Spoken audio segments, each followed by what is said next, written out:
চীনের সবথেকে ধনী ব্যক্তি এমন একটি পণ্য বিক্রি করেন যেটা অধিকাংশ মানুষ ফ্রিতে পায় এবং পান করে। ভদ্রলোকের নাম জং সাংশান। চাইনিজ মিডিয়া তাকে লোন উলফ বা একাকী নেকড়েবাঘ নামেও ডেকে থাকে। যদিও তিনি চীনের আকাশচুম্বী উন্নত প্রযুক্তি সম্পন্ন নির্মাণ শিল্প কিংবা প্রযুক্তি খাতে কোনো অবদানই রাখেননি, তার পরিবর্তে তিনি 10,000 কোটি টাকারও বেশি আয় করেছেন এমন একটি পণ্য দিয়ে যেটা বেঁচে থাকতে হলে প্রতিদিন সকল মানুষের লাগবে। জং সানশানের জন্ম একটি অতি দরিদ্র সাধারণ পরিবারে। কর্মজীবনের শুরুতে তিনি ছিলেন একজন রাজমিস্ত্রি। তারপরেও তিনি বড় হওয়ার আকাঙ্ক্ষায় একটি বিশ্ববিদ্যালয়ের রেডিও বিভাগে চাকরি নিয়েছিলেন। সেখানে তার কাজ ছিল নতুন নতুন ব্যবসায়ীদের ইন্টারভিউ নেওয়া।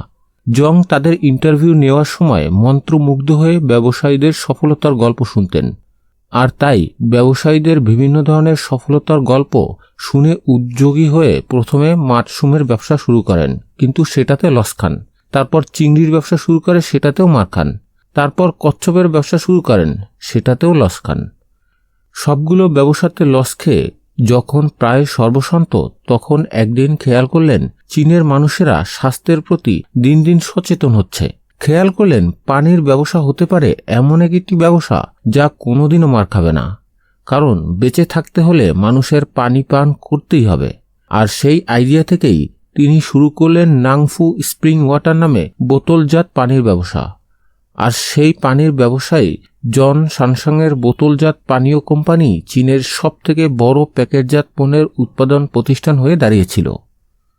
প্রথম যেদিন জন সানশাংয়ের কোম্পানি হংকং স্টক এক্সচেঞ্জে এন্ট্রি করে, এক লাফে তিনি তৎকালীন পৃথিবীর শীর্ষ ধনী ওয়ারেন বাফেটের থেকেও বেশি টাকার মালিক হয়ে উঠেছিলেন।